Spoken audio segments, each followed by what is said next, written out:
Last year when we talked about what to do this year, I decided to try something I've never done before. In fact, I haven't had a chance to do it even in all the years I taught at UW, and will be less likely as time goes on teaching high school, which is to have a series or a couple of series dealing with a particular form.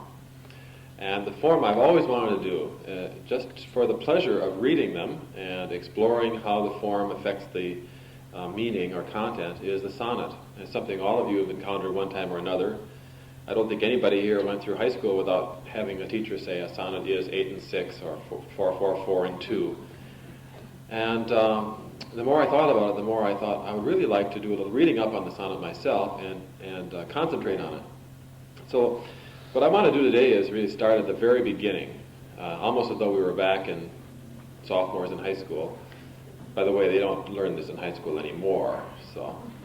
And explain a little bit about the two forms of the sonnet, and then after we've done that, looked at a couple of sonnets, see how they work, I would like to go back to Elizabethan Renaissance England, and in the next two sessions move through several of the great sonneteers. Depending on how time goes, I would like to start out with Wyatt and Surrey.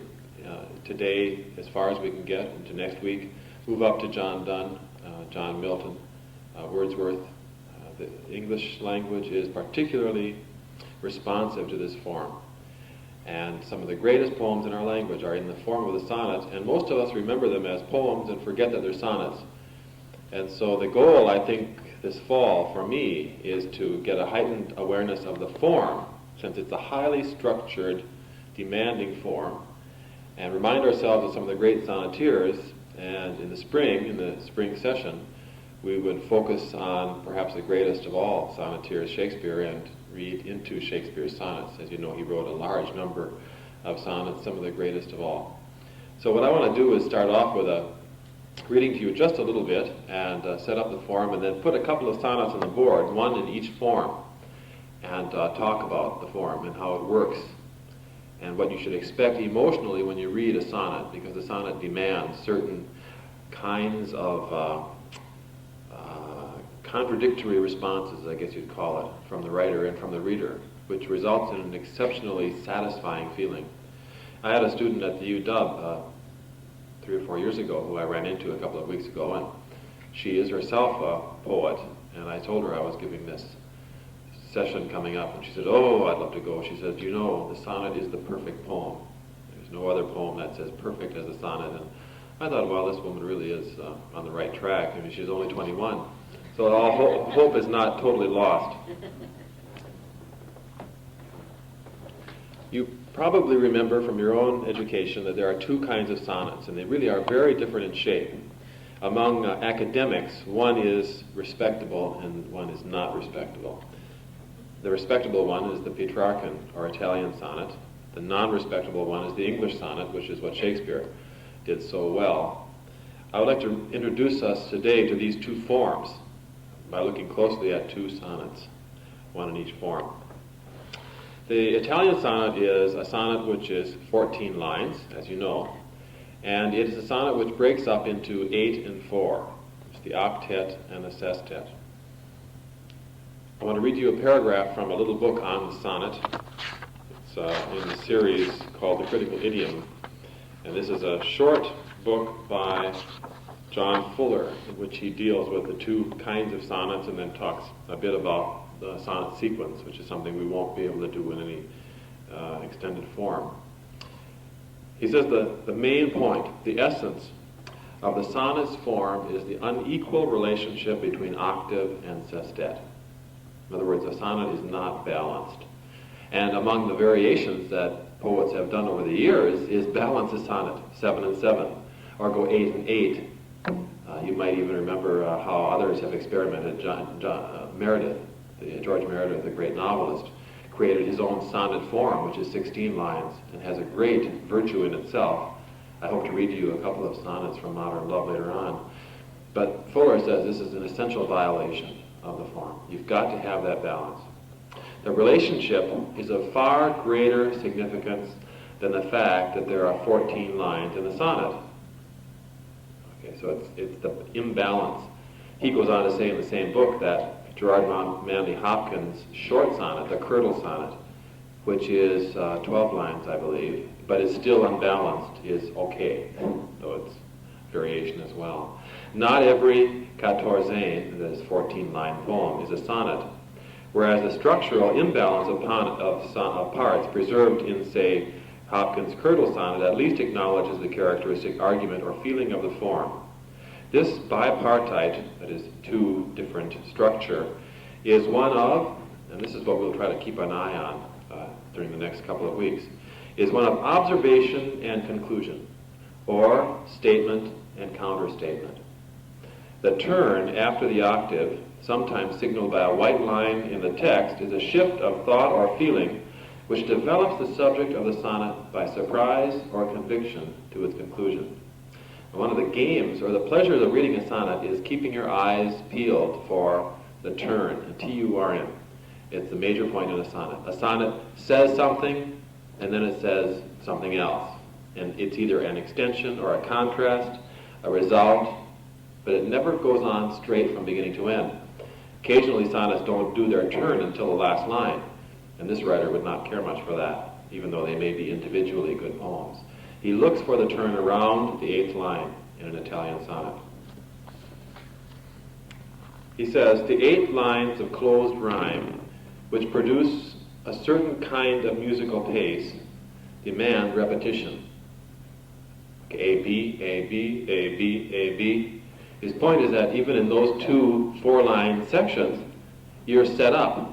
You're expected to go on more ABs. But in an Italian sonnet, the sestet does not go on A, B, A, B. It intertwines itself. Any expectation of stanzaic continuation is, however, violated by the 6 lines of interlaced rhyme which follow. The sestet is more tightly organized and briefer than the octave, and so urges the sonnet to a decisive conclusion. The point being that you're set up a continuation, and then the sestet says, no, we're not going on, we're coming to an end. So there's a strong emotional feeling to the structure of the Italian sonnet, which Fuller holds in very high esteem. Well, here's the classic form of the sonnet. Now I'm going to move to the blackboard, change my feeling here. I'm not sure whether I like the formal over the loudspeaker or informal. Which do you prefer? You like it without the loudspeaker? Okay, can you all hear me if I kind of stick around this area then? You've all seen this. A, B, A, B, A, B. That is, and you know that these letters refer to the rhyme at the end of the line. That's the pattern. I'm going to try to get you thinking in terms of analyzing the rhyme scheme. It's very difficult to convince high school students that paying attention to how it's put together is important as well as why or what's going on in the meeting.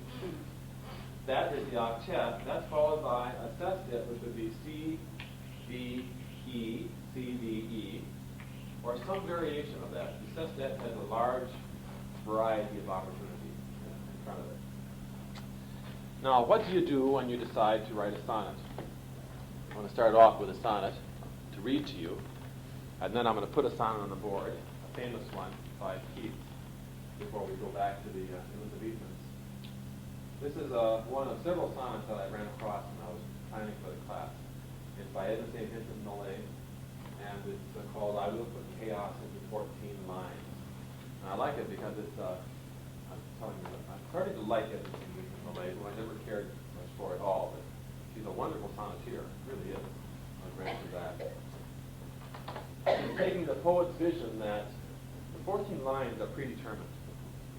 That is, the task of a poet who writes a sonnet is to fit life into a predetermined structure, not to create a structure.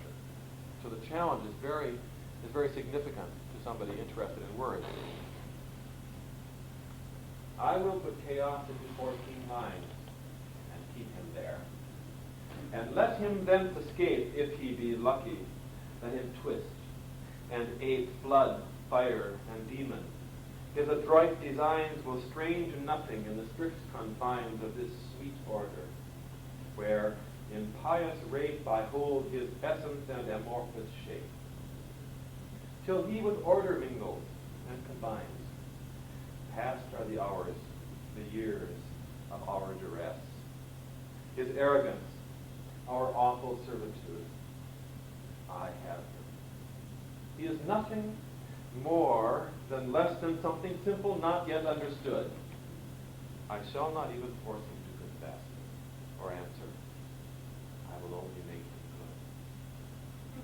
good. Very nice sonnet. You see, can you hear what she's saying there? What life comes to us as chaos. And the sonnet form itself, she says, is a way of giving structure. I will make what comes to me and puts us underneath him all the time. Not a new thing, it's an old thing. Because being alive and human is trying to see organization and structure in a world where, especially in the post-romantic age, there isn't necessarily any structure at all. We had structure until Wordsworth and Coleridge took it away from us in 1800, and now we're fighting against lack of structure. Millay's point is the sonnet creates it. I will subdue the chaos of the world through this sweet order that the sonnet offers us. So let's put one on the board and see what comes with it, looking at it, and then we'll look at an English sonnet too. I'll give you my favorite Shakespeare sonnet as a case of next year. This one, I'm sure you all have encountered at one time or another. It's Keats' great poem upon looking into Chapman's Homer. Remember the sonnet? I want to write it on the board, and this takes a little bit more time, but I think it really does help to look. Much have I traveled. I am a notoriously bad chalk user, but in the realms of gold.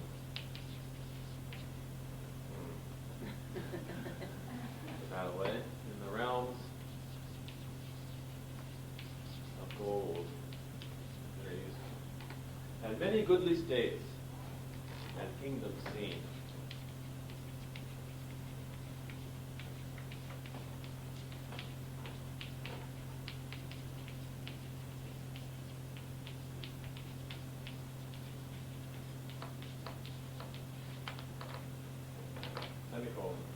Round many western islands have I been.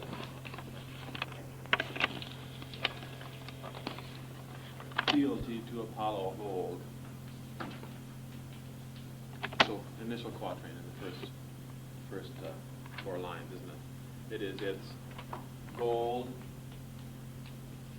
and has seen, been, bold. ABBA is his version of it. Now, if he's following the Italian sound, it should continue in the same sequence.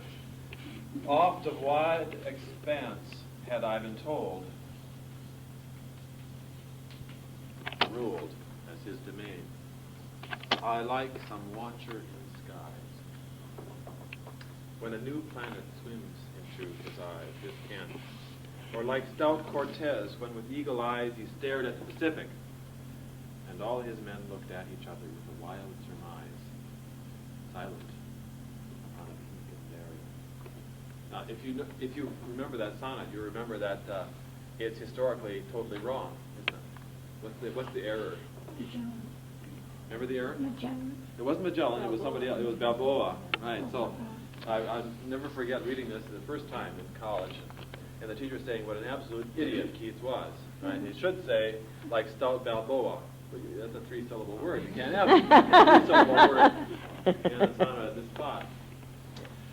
Let's take a look at the octet for a minute, and then take a look at the sestet. It follows the pattern, doesn't it? It's gold, hold, and then told, and bold. So ABBA, ABBA. Now, if you're following the Italian sonnet properly, this should continue on and be an extension of the same essential thought.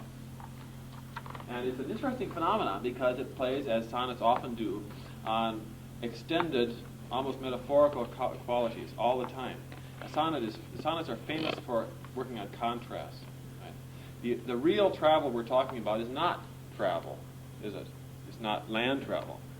It's getting into a book, getting into an imagination, moving on, getting out. And the poet starts out by saying, much have I traveled in the realms of gold. What's the form of the line? Much have I traveled in the realms in the realms of gold. How many syllables? Is it basically iambic pentameter? Yeah. Is it perfect iambic pentameter? No. He It's trochaic. Okay. Much have I traveled in the realms of gold. The only really iambic line is the very end, isn't it? What's the effect of a trochaic foot? What is? How does it? Does anybody remember how the trochee affects the movement of the line? Yeah. Or is it anapest? Is it anapest? Have I? You have to accent must. Yeah, you have to accent must. What is the use of the unaccented syllables next to each other? You notice how it moves the line forward? The standard iambic line, and this should be basically iambic, is da da da da da da da da da da. Right? And if you remember from your education, English wants to be iambic. It's a language which insists upon having an accented foot next to an accented syllable next to an unaccented syllable. And many goodly states and kingdoms. What happens in the second line? And many goodly states and kingdoms. Iambic. It's perfect iambic, isn't it? What's the effect of this varied first line and the second line? Well, you know how it pulls it together because the presence of have I traveled in pushes the line along. You remember Byron liked to use anapest in those strange dactyl phrases. It gets his poetry moving, and he's a wonderfully musical poet. So it pushes you, in other words, the first line pushes you up to the semicolon, doesn't it? I've seen these things. And the second line establishes that this is, in fact, indeed an iambic poem. Much have I traveled in the realms of gold, and many goodly states and kingdoms seen. Now, you've heard the whole sonnet. Let's play around a little bit. What does the realms of gold mean? Does the word have any meaning content in the context of a sonnet? What are the golden realms? I've done a lot of traveling where there is a lot of gold, we would say, wouldn't we? Does the fact that Cortez appears down here say anything about gold? Right. We know that the Spanish came to the New World primarily to abuse it, take its gold, destroy it. But that's not what he's talking about, is it? Gold is high value, important wealth. What does he mean literally by the time you get down to Chapman's Homer? I've done a lot of reading, essentially. Right? I have read a lot of good literature as time passes. Moreover, he's going to say, I've heard about a lot of important writers. What's the experience he wants the sonnet to create for us, ultimately, as a reader? I think most of us have encountered it once in a while. This is the best book of all. That's right. It's the Chapman's Homer is Wilson's glorious. phrase, the shock of recognition, isn't it? Where you pick up a book and it knocks your head off. I have read and read and read until I came across Chapman's Homer. I didn't know what it was like to, and then you get the sestet, discover a new world. The sonnet itself has to give us that shock. And if the sestet is working, it'll support this, hey, I mean, there are books and books and books. You read all these things, and then once in a while you come across a book which says to you, I'm in a new world, a new level of reading. Many goodly states. Interesting how he uses lines here. States and kingdoms is linked, isn't it, with a coordinating conjunction here. That is places, a state. But state also means condition, doesn't it, at another level. I've seen all of these things. Round many western islands have I been, which bards in fealty to Apollo hold. What's the point there? The western islands would refer to what? Anybody know? Anybody know from classical mythology? The western islands were a mythological group of islands. I think people call them, think that the Canaries, the Azores, were the are the ones being referred to. But in classical literature, the western islands belong to Apollo because Apollo travels to the west as he crosses over the sky in his chariot. And they represent, in the poem here, extended travel. The western islands were as far as the Greeks knew. So he says, I've traveled as far to the west as you can get. Now, you and I, as a reader, if we're reading with our eyes open, we realize that the western islands were far east to us. They're in eastern Atlantic. And the Greeks, when they imagined the Western Islands, didn't have the vaguest idea that there was a huge continent over there waiting to be discovered. So the Western Islands represent something new beyond your ken, don't they? Something new. But I've been there. I've been as far as civilized man imagines society or nature to exist. The neat thing about this is at the end, here we have him bringing us around to stout Cortez. Now what happens when stout Cortez gets to the other side of the isthmus? It's the Pacific Ocean. He's not in India after all, or China or someplace. So the motion of the poem is to set up this, I've seen it all. I have seen it all. There's nothing beyond the Western Islands. But Keats wants us to read the sonnet and to think, you've seen it all, you've read it all, wait until you come to this new translation of Chaucer. You will realize that having explored the world of the mind, you can pick up a book and realize that you haven't seen nothing yet, baby. I mean, wait until you pick up this book. Which bards? A bard is a poet, and fealty is a loyalty. It's a Middle Ages word, isn't it? What a lower class man in medieval society owes to his superior. And Apollo, of course, is the god of the sun. Oh, I have one P in Apollo, by the way. I always tell my students, my face is so close to the blackboard, I cannot see if I'm spelling correctly or not. That's true. Have you ever done it? You know, you're right here and you don't know how many letters you put down. Okay, you notice that there's this statement. I've been everywhere, essentially. Now this should expand on the same thought, and that's why the continuation of the rhyme scheme keeps you going, expecting more A, B, B, A's, and you're sure you're going to get it. Oft of wide expanse had I been told that deep-browed Homer ruled as his domain. Now, here he says, this is what I have seen in the past. I've been everywhere. And then he says, but people have told me about a new world. But it's only in, what is it only in? Reputation, isn't it? Right? People have told me all my life, you've got to read Moby Dick. You know, I'll never read that book. Right? I'll never read it. But then people constantly say to you, if you haven't read that book, you haven't experienced American literature or the American consciousness. But Keats says, yeah, I've been told about it. I've been told and told and told that this guy has a wonderful, this is so nice, isn't it? That is, all the words in the poem deal with opening up this new world. So it must be like the people who first crossed the Rocky Mountains and thought they were coming to the end of the continent, and there was Spokane, the inland, you know, endless more miles of desert there waiting to be crossed. I've been told about this, that. What does deep-browed mean, by the way, in sort of classic terms? This takes you back to classic. Blind or thoughtful. Okay, thoughtful, intensely intelligent, doesn't it? Deep-browed also implies hard thinking at the same time. That is, this is his world. But how do you get there? Yet never did I breathe its pure serene, meaning its beauty, serenity, implying that the serenity of Homer is air that you take when you get there. I never got to that place till I heard Chapman speak out loud and bold. Have any of you ever read Chapman's Homer? It's nothing. It's really a lousy translation. But Keats was a very young man when he wrote this sonnet, so let's give him that. Now let's turn to that. So in other words, I never got there, and can you feel at the end of that 8th line the turn? Because the sestet is going to say, what's it like to get there? I read Chapman. What's it like?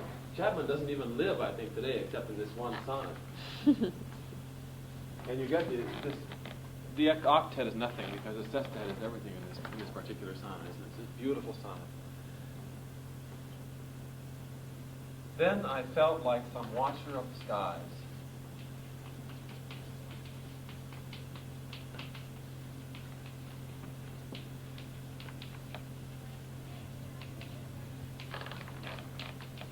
I felt like some watcher of the skies, meaning, what would he be?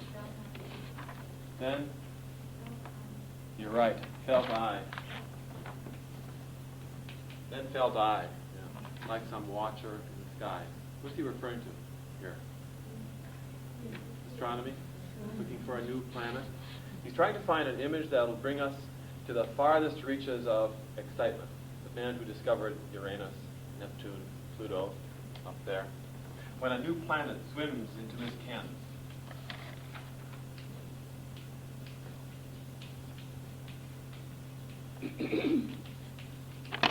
Knowledge. Who's knowledge? The old, is old.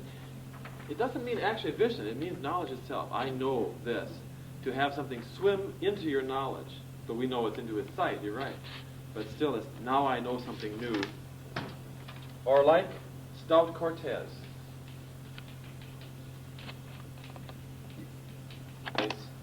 He stared at the Pacific.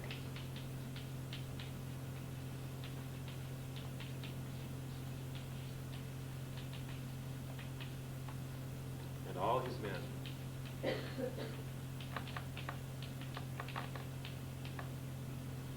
Looked at each other with a wild surmise.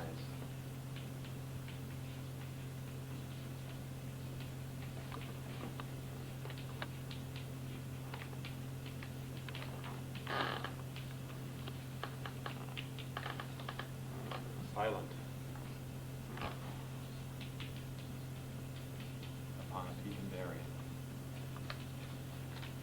Theme in the sestet?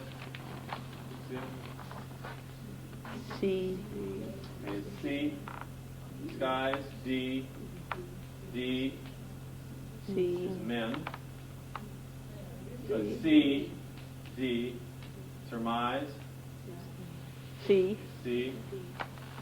And D. D. So it's CD, CD, CD. It's one of the variations of the sestet. And you can do almost any relationship you like there. It's got two similes, doesn't it? I felt like some watcher of the skies when a new planet swims into his ken. He doesn't tell you what that watcher feels like, does he? But he does use a word that links itself to the experience of Cortez. What is the word here? It's the odd one, the verb, the strange verb. Sure, yeah, it swims. And it's going to link you to what? To the Pacific later on. So he doesn't say water, but he implies water as you see the new planet coming into his eye here. Now, he says, for like stout Cortez, when with his eagle eye he stared at the Pacific, and all his men looked at each other with a wild surmise, silent upon a peak in Darien. I like poetry often that forces you to say, what is it? What is it? And the what is it in this sonnet is that. I think that's the key to the sonnet, in essence. What is a wild surmise? A surmise is a guess, or what would the wild surmise be? Okay, the wild tells you the excitement of the explorers, doesn't it? I mean, what are they guessing? What are they surmising? Where am I? What is this in front of me? That enormous sense that I didn't expect this. I didn't expect it. It's one step beyond this, isn't it?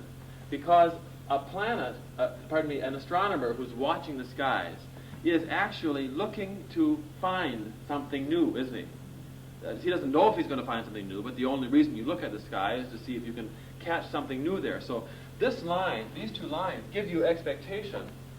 And what does that person feel when he sees the new planet? Eureka, doesn't it? I mean, I've got it. There now is a new planet named Gary. See?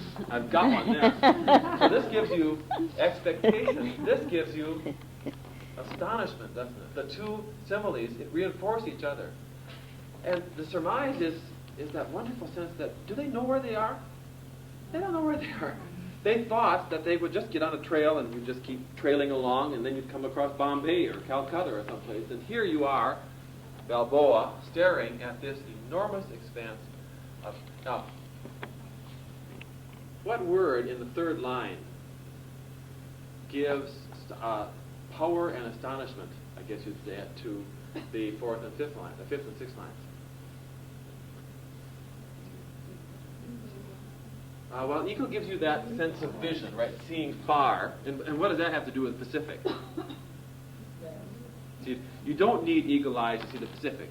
Right? You just stand at ocean shores, and there it is, all over your feet, isn't it? He was high up. Well, there. Okay, but what do eagle eyes give you? Okay. Expanse and distance. And if you're looking at the Pacific for the first time and you have eagle eyes, the only reason you have eagle eyes is to see your food. Right? An eagle will fly 5 miles up and you'll see a mouse.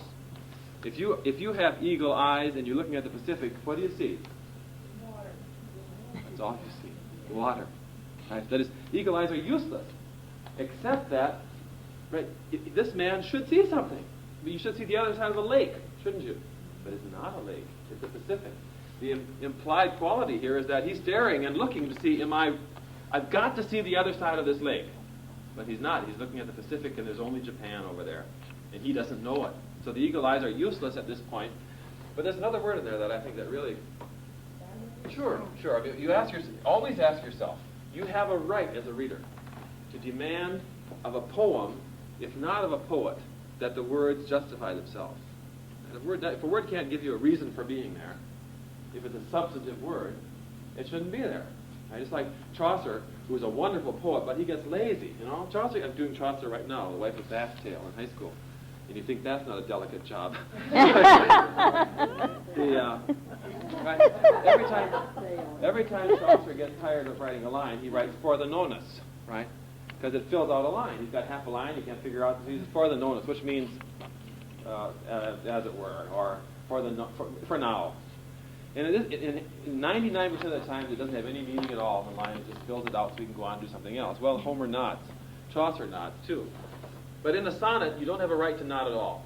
And if you're writing Canterbury Tales, you can have all the weak moments you want, and you are going to result in greatness. But a sonnet says every syllable and every word has to have a meaning.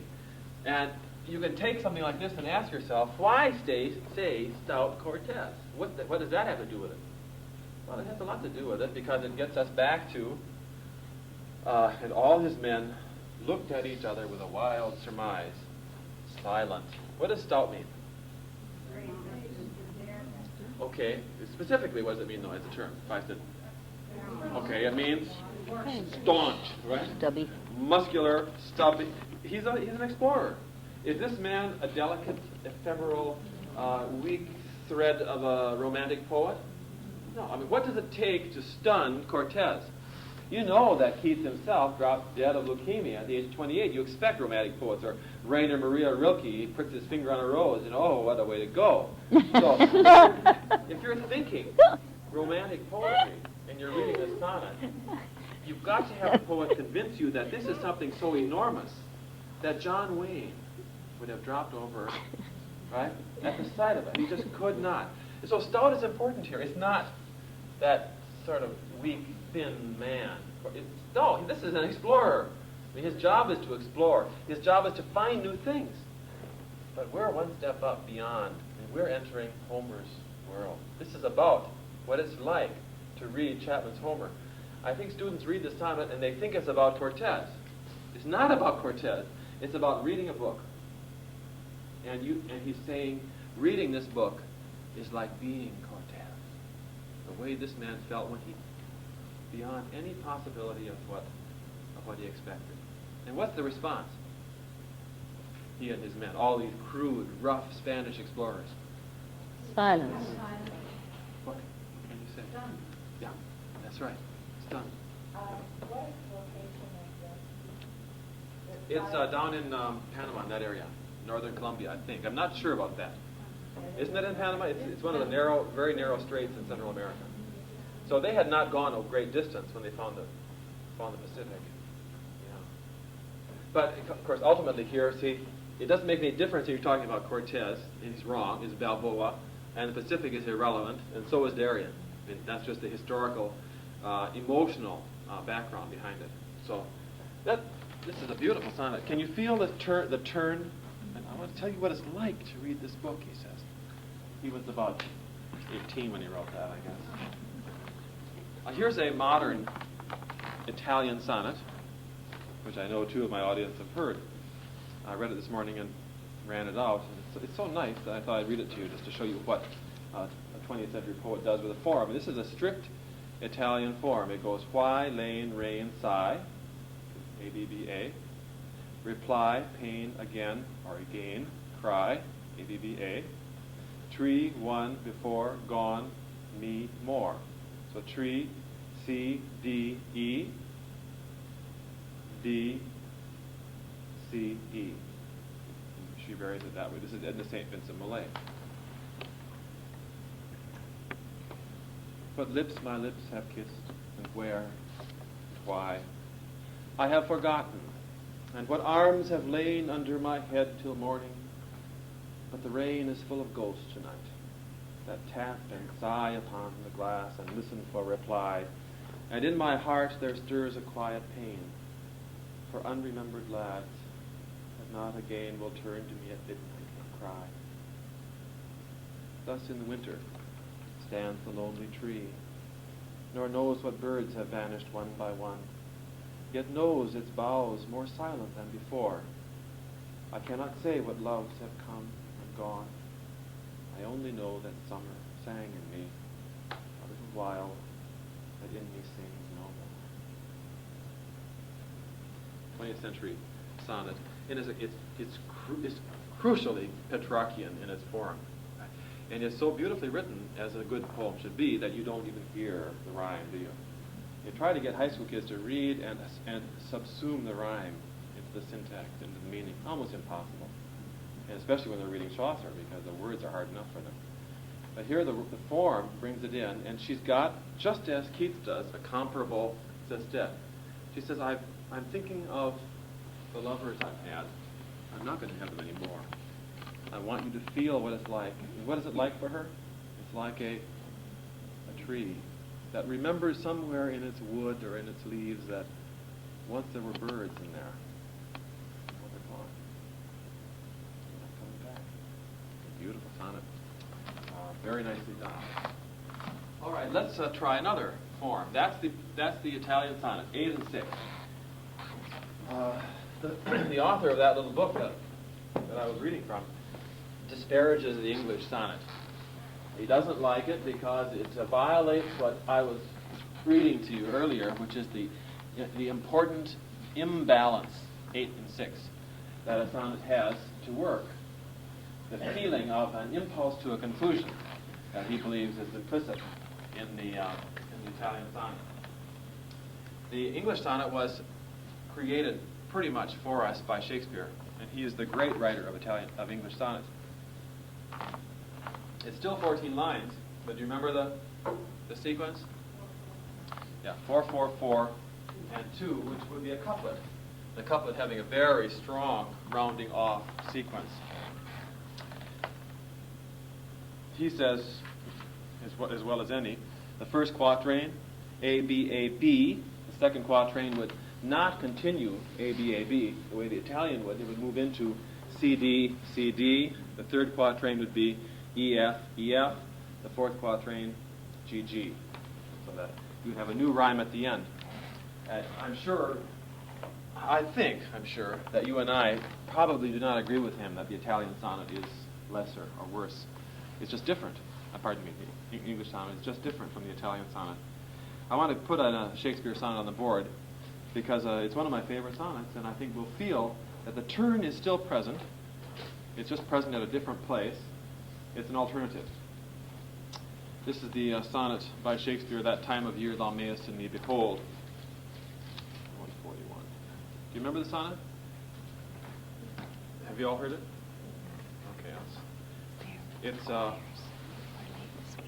one that I like to choose in high school and in college too. I guess I've done it for years as the classic example of how the English sonnet can work beautifully in its form. I'll read it to you once all the way through. It's about old age, but it's also about love at the same time. That time of year thou mayest in me behold, when yellow leaves, or none, or few, do hang upon those boughs which shake against the cold, bare, ruined choirs, where late the sweet birds sang. In me thou seest the twilight of such day, as after sunset fadeth in the west, which by and by black night doth take away, death's second self, that seals up all the rest. In me thou seest the glowing of such fire, that on the ashes of his youth must lie, as the deathbed whereon it must expire, consumed by that which it was nourished by.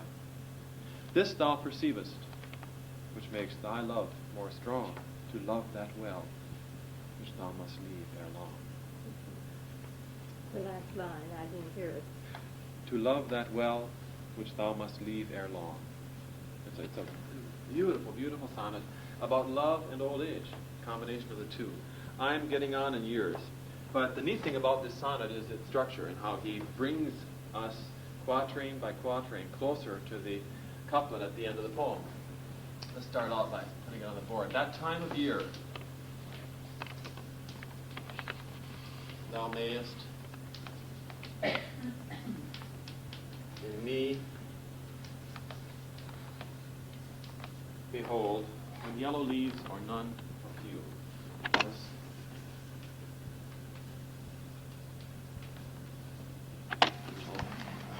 Just tricks here. Okay, you see how we set the rhyme scheme up? It's behold, which is A, hang, B. B, cold, A, birds, B. Hang and sang, B. sweet birds sang, yes, right. B, day, C, west, D. D, away, C. D. rest, D. So A, B, C, D. Now, to make it work, it has to hold together semantically. That is, right? You're changing the rhymes, keep it going. You want these four couplets to have a kind of strong, clear, meaningful link. Fire would be E, lie would be F, expire would be E, by would be F, and G and G, strong and long. Now, let's take a look at it and see how Shakespeare put this together. It is, as is the case in so many of his sonnets, a poem to a person, isn't it?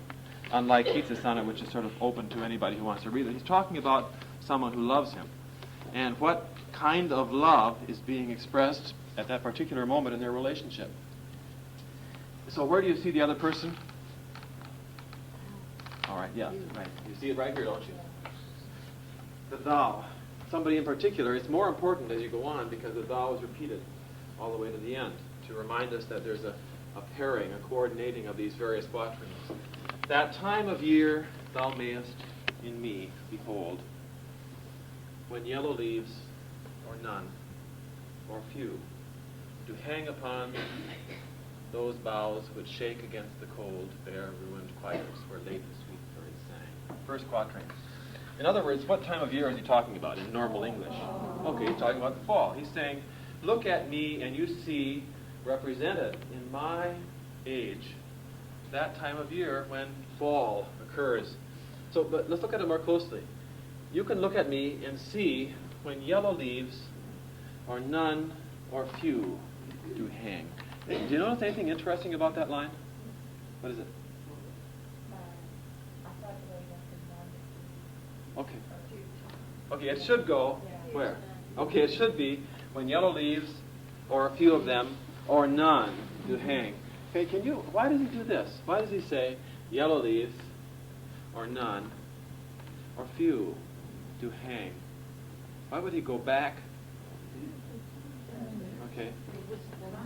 There is a certain amount of contrast. The initial contrast is, yes, he does, definitely. That's what's interesting. He's saying, in a sense, he seems to be saying, I'm not quite dead yet. Okay? Right? But if you watch the sequence of stanzas of a quatrain, what happens is that the whole sonnet focuses down, closer and closer to death.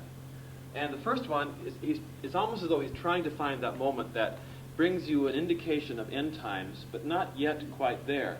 What's the quality of the referent here? That is, when you talk about fall, what are you talking about in terms of its extension or its mass? What is fall? Or autumn, you would say. Okay, but what would it be? From when to when? Summer to winter. All right, from August to November. Right, so the first quatrain offers us a broad expanse of time. Fall started last week, I guess, didn't it? I mean, September 21st, and it goes on to December. So it's a very indefinite, vague sense. But the point about fall is that fall reminds you of end times, doesn't it? It's what Robert Frost writes about all the time. Things do come to an end. So he seems in this line to be saying, well, I'm not sure what it is. One reason why none comes up here is that this says when yellow leaves, meaning some, and then or none, but fall also is when, well, there's still a few there. Yellow refers to, okay, that time of year, what's in the leaves. The leaves turn yellow. They do hang, and he expands upon the image, upon those boughs which shake against the cold, bare, ruined fires. Notice that one demands that it keep on, so it's a long, really a two-line. It's not brought to an end stop at this third line. Okay, they hang upon the boughs. That's a specific reference to the trees, okay, which shake against the cold. What is this? What do the boughs do? What does shake against the cold mean to you, as you imagine? What is it? Okay, literally, it's the wind, isn't it? And the wind blows through the trees and it knocks the leaves off. That's why there are so few leaves on the trees. But what does the line tell you in addition to the fact that the winds are shaking the trees? What else is? Okay, sure. It seems to be saying that they shake, I think,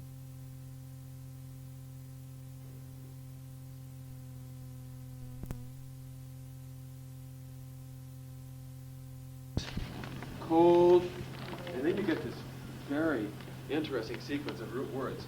Bare, ruined choirs.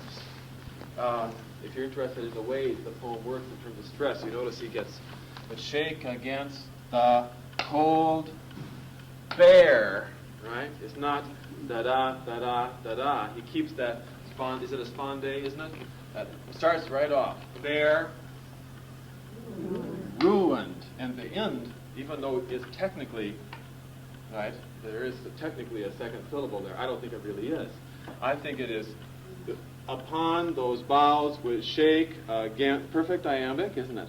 The cold, bare, ruined choirs. You see what, does that, reminds me of the opening of the Keats poem. Remember the one? My heart aches and a drowsy numbness pains my breast. He starts this is Ode to Melancholy, remember? But it starts out with these huge hammer blows of three stressed words. I always tell the kids it's Excedrin headache number 42, right? My heart aches. Sure, yeah, he's stress. The cold, bare, and notice how bleak these words are. That is, what are the choirs? What are the choirs? Okay, and yeah, in church terminology, it's not the choir that sings, it's where the choir sits. They sit in the choir. So the trees now are a cathedral, where once they sang, and what did they sing? Praises of nature and hymns of praise for God. But fall is cold, bare, meaning, okay, and what does bare do with that? Okay, wipes it out. We're back to that. It's fall, and the leaves are going. They're going fast. And ruined adds what quality to it? It's gone. We're reminded of the monasteries in England that Shakespeare must have seen so much, right, when Henry VIII tore them down. And all over England are cold, bare, ruined choirs sitting, where once beautiful choirs of people were singing as well.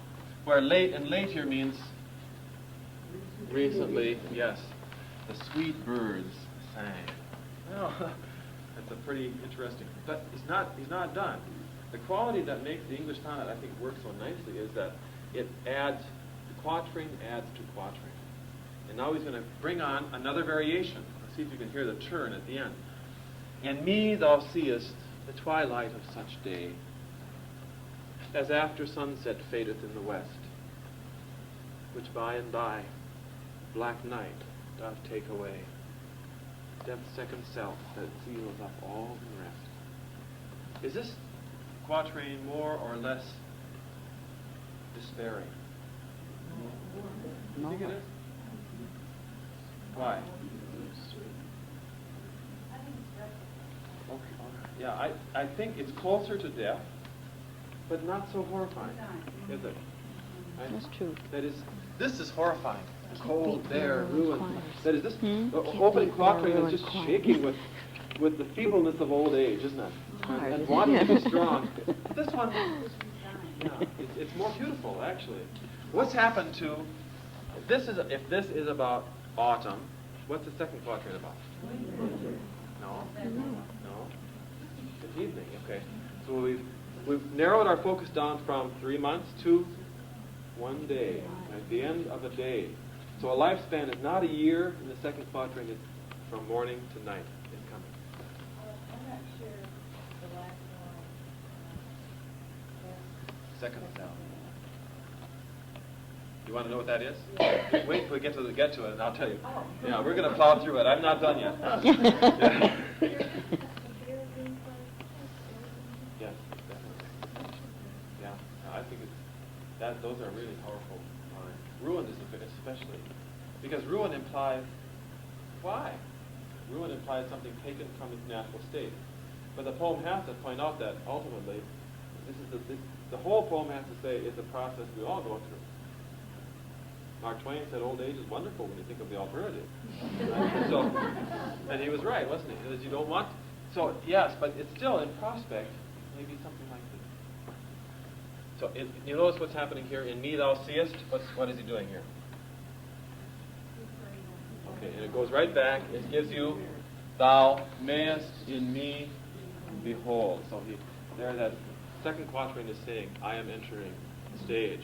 In me thou seest the twilight of such day as after sunset fadeth in the west. But what's the exact moment that second line is asking us to imagine he's at? Where is sunset? Is he looking at sunset? Okay. Students have a strong desire in this stanza when you ask them what's he imagining. They say, oh, he's imagining sunset over the Olympics. Right? And there's a beautiful orb, and because they want, the word sunset telegraphs beauty, doesn't it? And orange and red, and but no, you're looking, the sun is down, so he's not a young man, he's an old man. The sun has gone down, and all he has left is what word? Well, which one? Okay, before we get that far. Okay, twilight. Yeah. And twilight is the half-light before all darkness comes. But he's not done. That is, this sets the moment, and then this takes you to what quality in life? Day. Okay, that is, this is the next. It's going to happen. The sun is going to finish setting. Twilight is a process toward darkness, isn't it? And he's trying hard in this sonnet to get us to think towards, it's all change. Change is implicit throughout every line of the poem, which by and by black night doth take away. Does black night take away what? Twilight. Twilight, yes, it becomes dark. What is the effect of that, which by and by black night doth take away? Oh, yes. Does the phrase by and by sound frightening? No. In the sweet by and by? I don't think he was thinking of the sweet by and by. But yes, Shakespeare is saying that it's going to happen. It's natural. For me, it's a nice change from this, you see. Right. Black night doth take away. Yes? But in the sunset, at the same time have visions of some of the happy moments of your life. Well, I think it's essentially a positive image, yeah. But he's not thinking in retrospect. As I don't see anything in the sonnet that says I'm thinking back to my good days. Like it's a continuation. Yeah. Well, he does do it in that sense, yeah. It's part of a continuing motion, moving towards the end. What you're to hold in your mind as you read these quatrains, though, is what's the natural response? The old geezer, right? I mean, he's checking out, right? And Lander says my shingles are slipping off the roof. I mean, he's gone what's going on? But and what if you think in terms of love? What's the natural response if you haven't heard the sonnet and you know he's talking to someone who loves him? What do you expect that sonnet's going to say? How do you feel about loving somebody who's old and on the verge of the grave? And I mean, there's no passion there at all, is there? I mean, right? Right? No. That is, he's saying, ultimately, he's going to say, in spite of this, right? In spite of all this. But the expectation of it is, I'm on the way out. I've been around a long time, and I'm not even thinking back in terms of, stay with me, you who love me, because of the years we had together. He's going to say that for a different reason. He's going to make the proximity of death the strongest reason for stronger love. But you don't know that's what's going to happen. That's the turn at the end of the sonnet, isn't it? Yeah, Mary.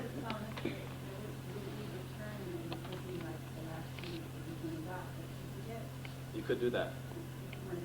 Yeah, that's right. That's right. You have to wait for that turn because it is a sonnet.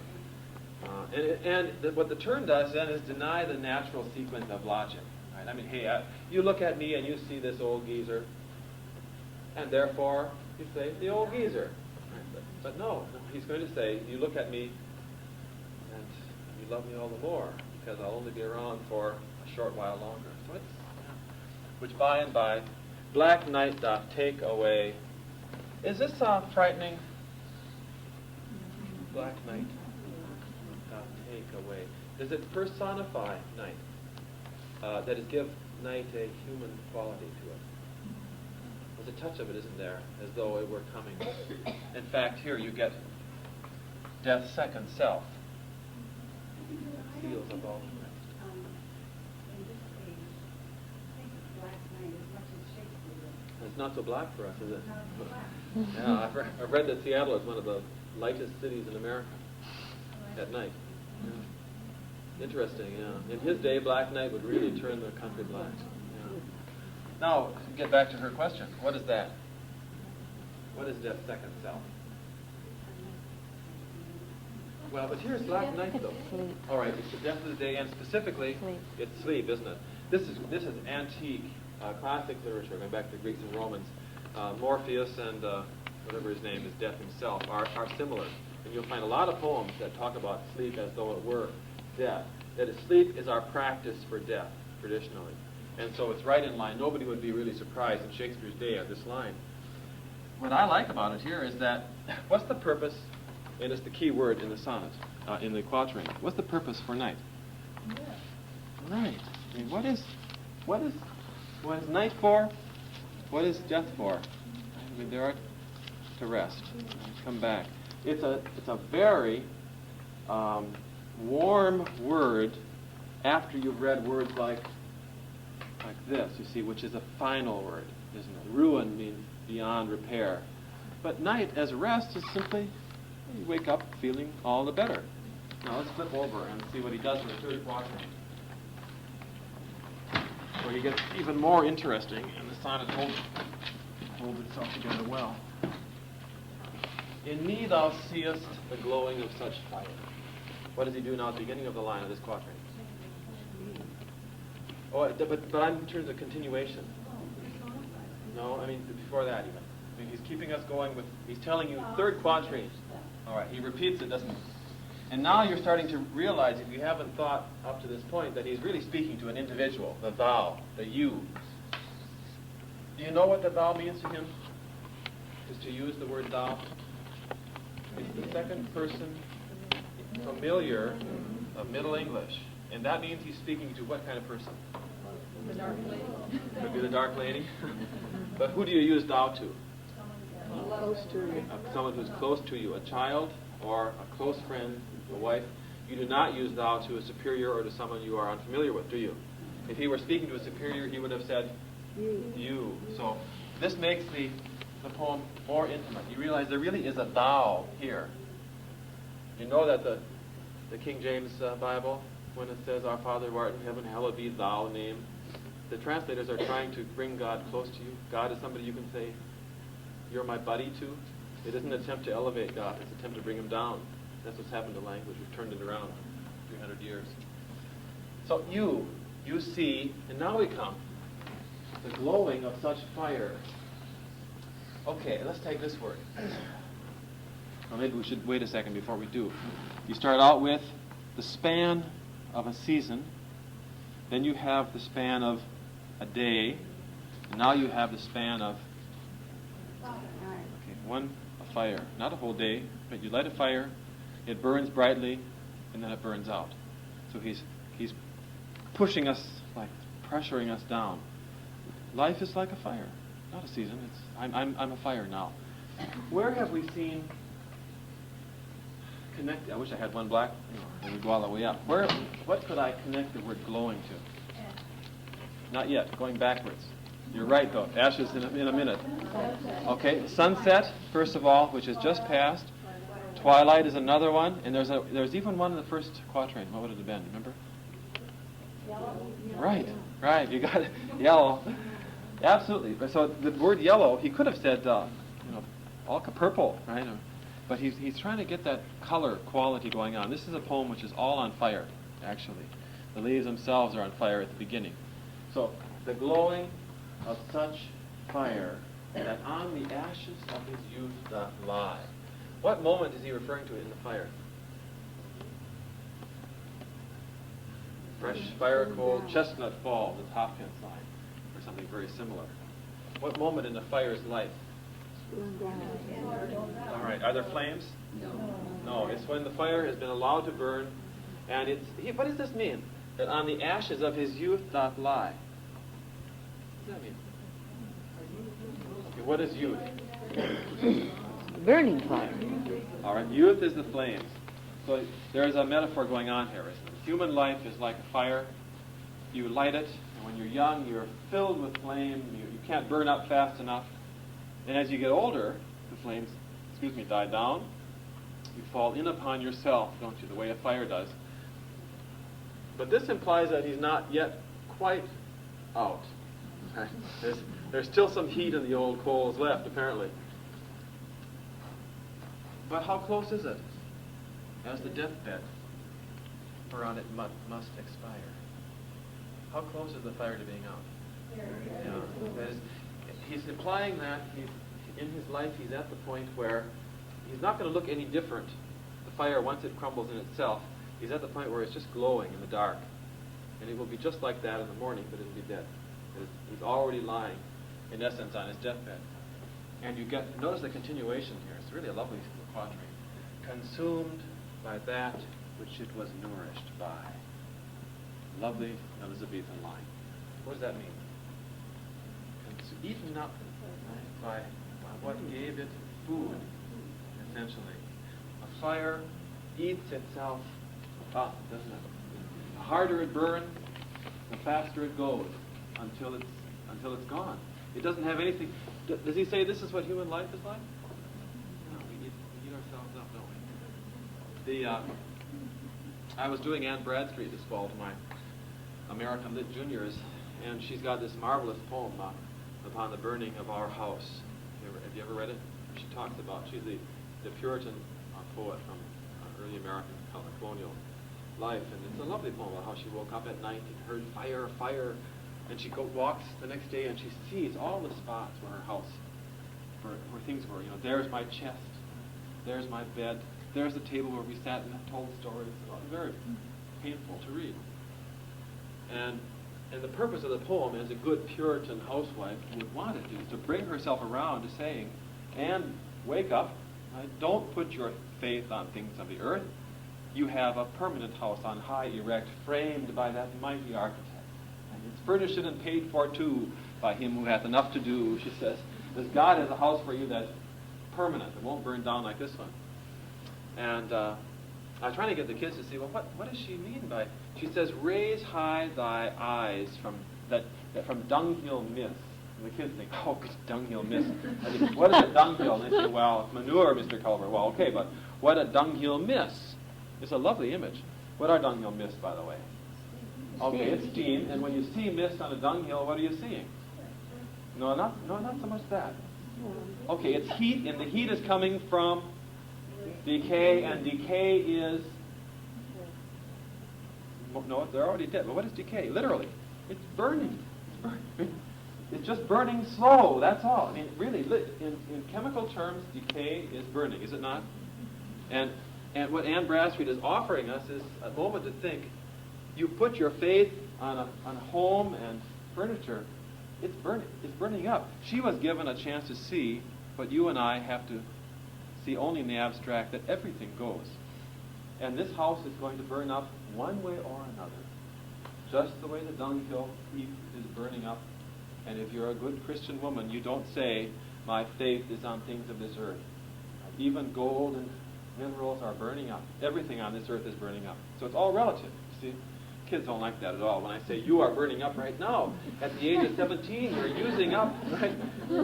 I point right up and say, you are all the way downhill from this moment on. Except the women, I say, they reach their peak at 40. They don't like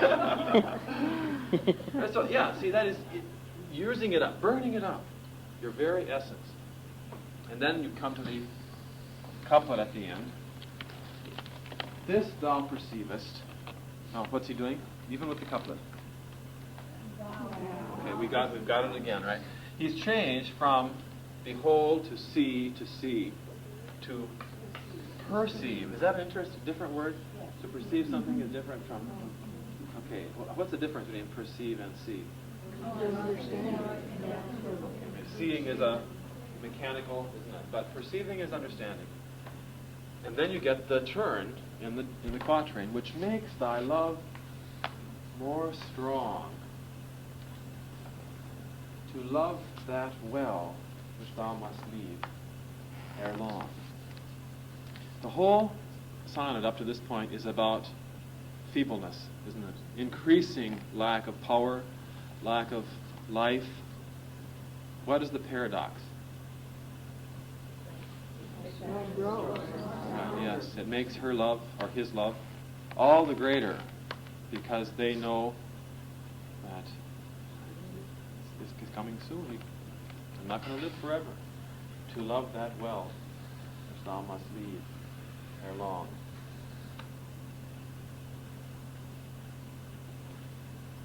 Like Dickinson's poem, isn't it? It's like September's song, too, where Walter Houston sang that. The days dwindle down to a precious few. Yeah. September, November. Well, that's all right. It's not Shakespeare. It's 2:20. Should we take a short break and then we'll maybe look at a couple of poems when we get back? I'll pass out some handouts. Look now, sort of historically for the next couple of hours, probably. This is Thomas Wyatt, who, along with Surrey, you remember from college, Wyatt and Surrey created the English sonnet. I'll give you one for two people, and then see how many we have left over. I made up 20 copies for you. So if you want to write on your copy here, Wyatt, so that you know who it is you're reading, feel free to. You can have this title right over here. This is Surrey. So the second handout is Surrey. If you want to write Surrey up on the top. Henry Howard.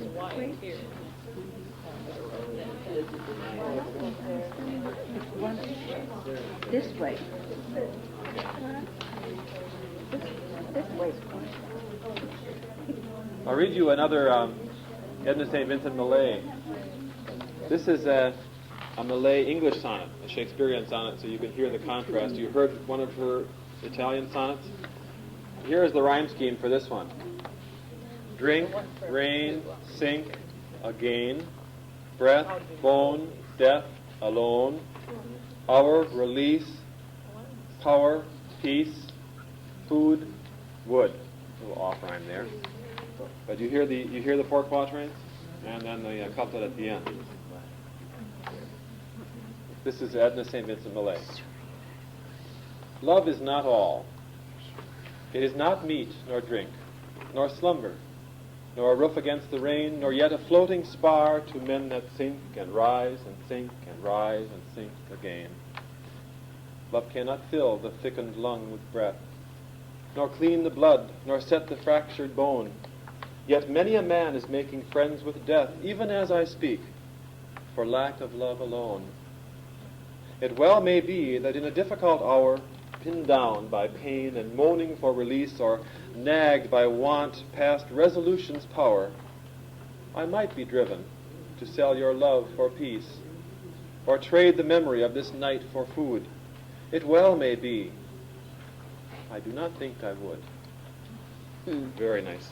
And so you see both sonnet forms in the hands of a master or mistress can continue to be alive.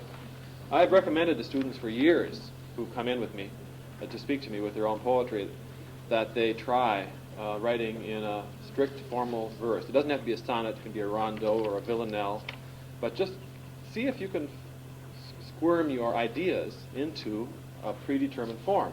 Most college students and high school students instinctively write in free verse, which isn't much of a training for the language, and they really rebel when you say write a sonnet. They rebel when you say write a limerick, so you can imagine what it's like when you say write a sonnet. And I just read it, which reminded me of that. Yeah, he's absolutely on. I seldom agree with him, but I agree with him on that. Yeah. So here's Wyatt. How the lover perisheth in his delight, as the fly in the fire. Wyatt and Surrey, the two of them, created the English sonnet and the enormous vogue. Today, critics say, they're all right.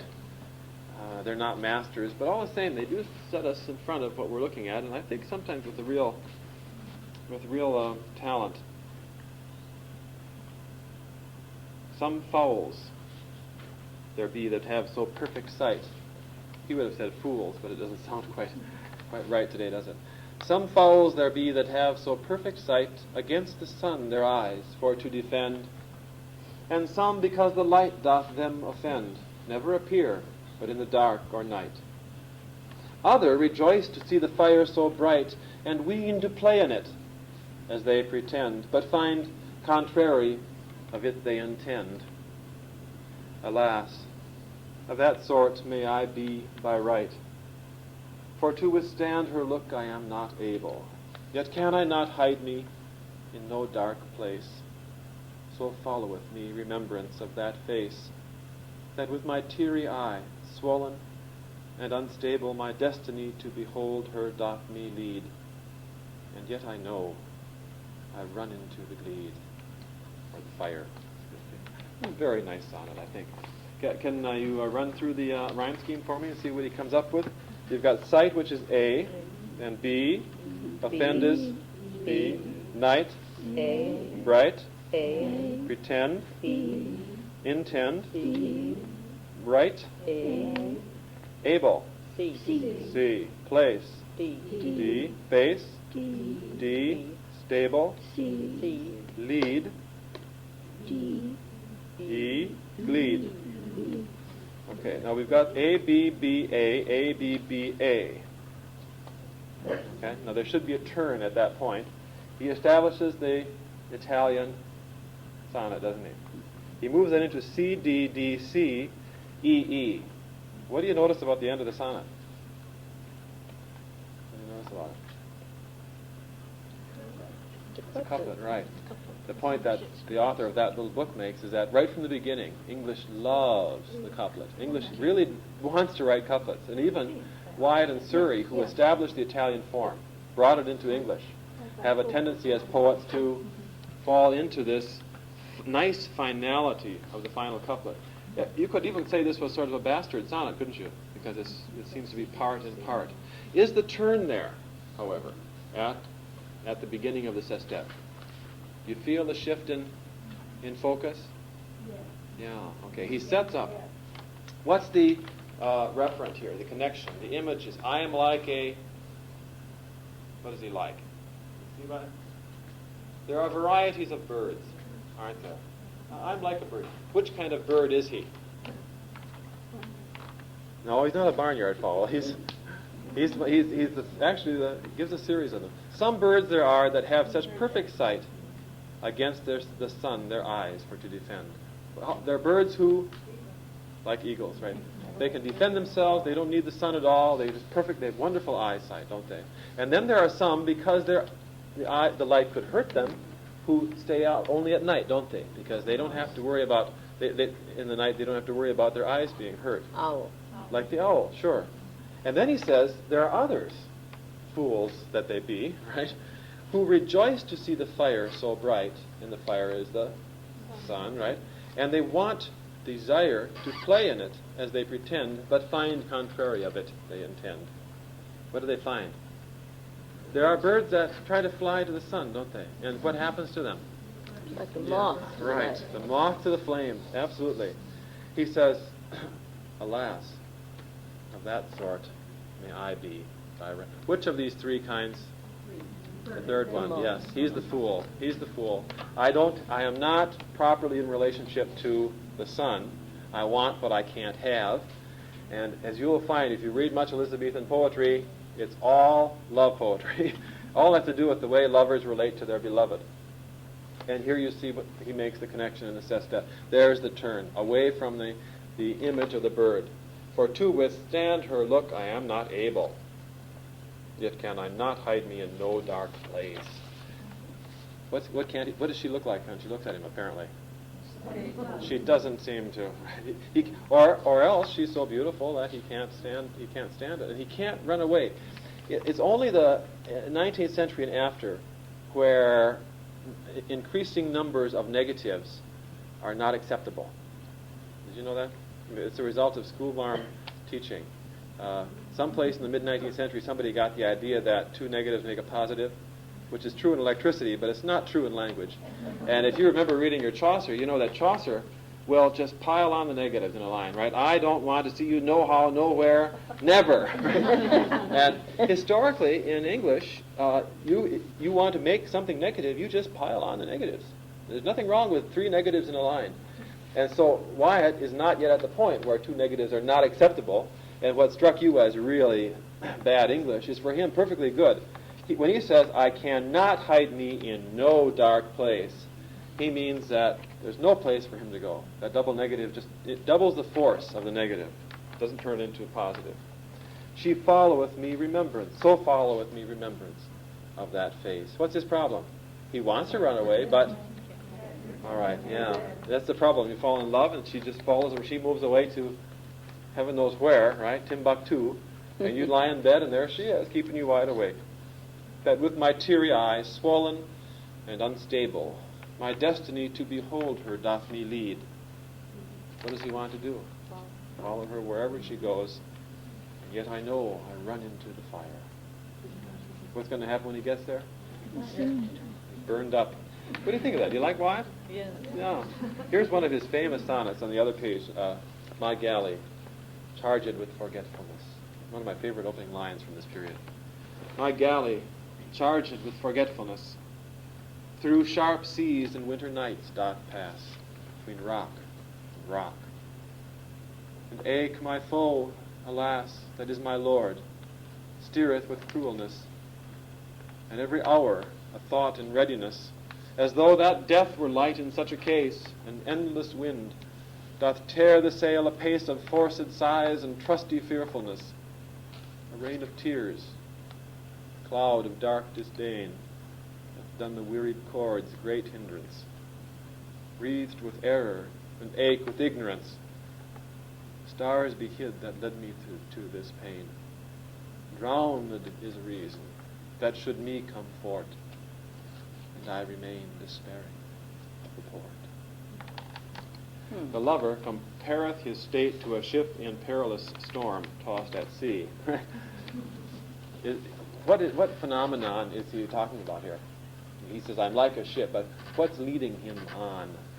Where is the storm? You see?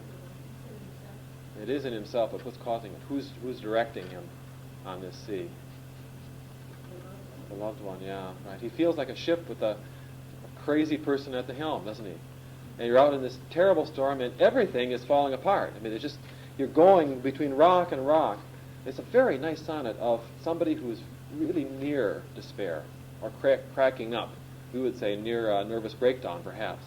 Because he's being driven, and he has no control over it. He is, my galley, charged with forgetfulness. What does that mean, my galley? My ship, okay. Charged with forgetfulness. What does charged mean? Laden. Okay, laden. Does that mean laden? Could it mean something else too? It does mean laden, I think. Filled, but obviously not forgetting. Pushed. Mandated. Charged to forget. Right? As somebody said, don't think about me. Right? Forget about me. But it also means laden, doesn't it? I mean, trying to. But is he forgetting? No, he's not forgetting. You can't forget somebody because they tell you to do it. Someplace along the line, you make a separation of yourself from them, and you carry them with you, don't you? And they go about living their lives. But this is the despairing lover problem. Through sharp seas and winter nights doth pass, between rock and rock.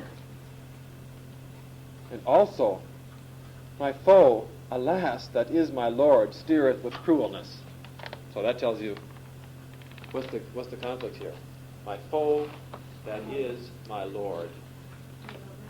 Right? The one who rules you is your enemy. So what's it like to be a ship that's being driven by an enemy whose only goal is to destroy you? As though that death were light, and every hour a thought in readiness. As though that death were light in such a case. Can we do something with those lines? And every hour a thought in readiness. As though that death were light in such a case. Can you make some sense out of that? Yeah, I think that's probably it, isn't it? That is, it's so bad. Every hour I think I would rather be dead than going through this pain, this difficulty, this between rocks, Scylla and Charybdis situation. I'd rather be dead. An endless wind doth tear the sail apace, of forced sighs, trusty fearfulness. What's happening to the equipment on the ship? They're breaking up, right? The wind is tearing, and what is the wind? It says forced sighs. Sorrow. Right, so the wind is... The Elizabethans love to make as many connections of this type as they could, and you'll know they'll say, my love is like a fort or something, and I scale, and they'll go on with image after image connected. A rain of tears, a cloud of dark disdain. Isn't that wonderful? Tears. What's her attitude, by the way? The cloud of dark disdain. The unapproachable lover, sure, hath done the wearied chords great hindrance. What are chords? Right. Chords that tie up the shale. Everything is in terrible straits here. Wreathed with error and ache with ignorance. You know what ache is? Also. It's Middle English also. Oh, it's in there, yeah, sure. The stars be hid that led me to this pain. Okay, there's the cloud. What does that mean? Okay, stars are what leads a sailor to the North Star in particular. What does he mean by the stars are not visible that got me in this? He's forgotten why he even loves it. Yes, yeah. And that's a universal experience, isn't it? You look back upon some earlier relationship and you say, what in the world possessed me? Right? Why? Why? He doesn't know. Because the second to last line tells you the state. Drowned is love and reason have nothing to do with each other. That should me come forth, and I remain despairing of the port. There's no end. I'm lecturing to my seniors now, yesterday and today. We're doing Chaucer, and we're doing The Miller's Tale and The Wife of Bath's Tale, which you might remember. And I'm trying to get them to see something they should know about Western civilization. And it lasts all the way through the Renaissance and up through the 18th century to the Romantic period. And that is that romantic love before 1800 is a subject for tragedy and comedy. No sane person falls in love. I mean, it's absolutely ridiculous. You're either going to turn into The Miller's Tale, which is comedy, and gross and insulting comedy at that, or you're going to turn into Romeo and Juliet and die in beautiful sorrow. Because marriage had nothing to do with love until the 19th century, right? I mean, marriage was a business proposition. And poets, all the way up until our friends Wordsworth and Coleridge and Keats and Shelley, would find themselves, when they're writing about love, writing in these terms. The only secure love you can have until the Romantic period is love for Stella, right, or Laura, or Beatrice. Right? It's that woman up there who you love that you never get close to. That's the kind of love they want. You'll find yourself in in love with a real woman, and you're going to be in trouble. Yes, just like, and we all know that. Sure. It's I have heard it argued that that's the great downfall of the Romantic period. That is, we have linked marriage and love, and the Western world, English world, would have said, hey, right, you don't marry a woman for love. You're going to have to live with her for 20 years. You marry her because she's got money, and she's a nice person, and you can have children. And love, you love Stella by starlight or something like that. You don't love. Well, we talked about it in class. Why is the 20th century so massively present in terms of divorce? Well, because we don't look for the warts and the pimples when we marry, do we? We marry under the assumption that it doesn't make any difference that I'm tall and you're short, and I'm fat and you're thin, and I'm Jewish and you're black, and I'm smart and you're dumb, and right? Love will overcome all, but it doesn't overcome all. So we're all romantic. Of course, you and I are romantics too, aren't we? And we also believe that, don't we? So we make this leap, cultural leap, into the pre-romantic world when we come to Shakespeare, when we come to Renaissance. Interesting stuff. Here's his friend, Surrey. All this about complaints of lovers being rebuked and sorrow. I really like this sonnet on the left. What you see is the soote and the description of the spring, wherein each thing renews, save only the lover. This is a particularly beautiful nature sonnet. Soote is the Middle English word for sweet. The soote season that bud and bloom forth brings, with green hath clad the hill, and eke the vale. The nightingale with feathers new she sings. The turtle to her make hath told her tale. The turtle dove to her mate has told her tale. Summer is come, for every spray now springs.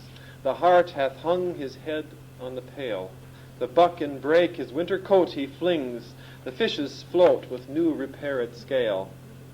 The adder all her slough away she slings. The swift swallow pursueth the fly is small. The busy bee her honey now she mings. Winter is worn, that was the flower's bale, and thus I see, among these pleasant things, each care decays, and yet my sorrow springs. Where's the turn in that sonnet? The very halfway through the last line. Strict unkosher, totally unkosher. You have no business holding the turn off to the last line, but he does it anyway. And yet it works as a poem, doesn't it? There's the accumulation of these wonderful renewal you have. Just, I don't want to analyze all of these line by line, though I have a strong temptation to do it. But let's do it for a little bit here. Turn to about the adder, you see? Notice what he's doing with sound here. See if you can catch anything. Listen to the sounds and try not to hear the meaning of the words. The adder all her slough away she slings. The swift swallow pursueth the fly is small. Fleas, small, he would say. What do you hear? Yeah. You hear the F's and the S's. It's all sibilants. So he uses sounds that soften out the line, don't they? And you can even, adder, of course, is a snake, so there's a sibilant quality to that. And flies are, fleas, he would say, are buzzing, right? So the whole line gives that sense of motion. Sound reinforces the meaning. Very nicely done. Surrey had quite a musical ear. Look at the complaint of the lover rebuked.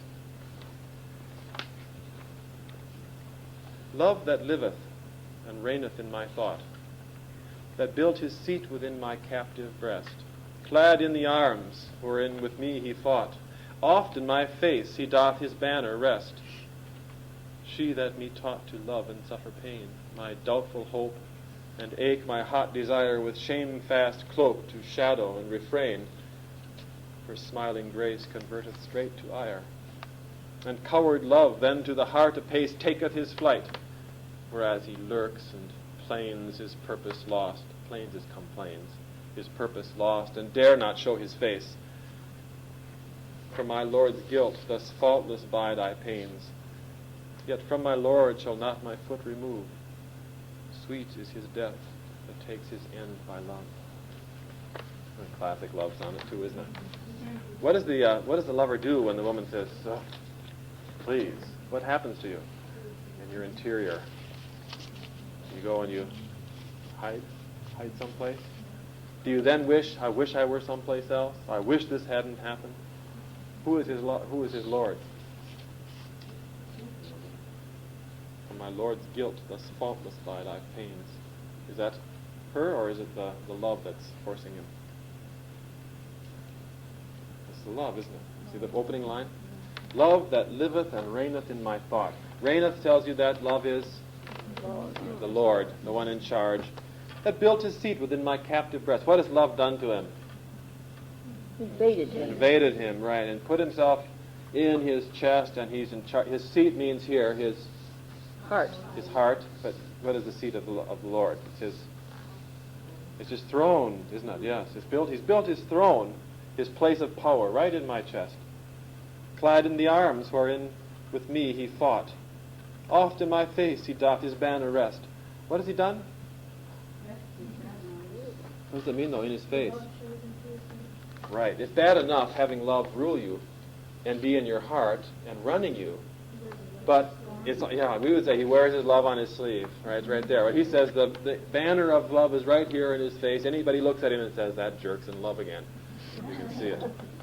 She, now that's the first quatrain, she that me taught to love and suffer pain, my doubtful hope, and ache my hot desire, with shamefast cloak to shadow and refrain, her smiling grace converteth straight to ire. What has she done? The one who taught him how to love now says, forget it, get lost, jerk.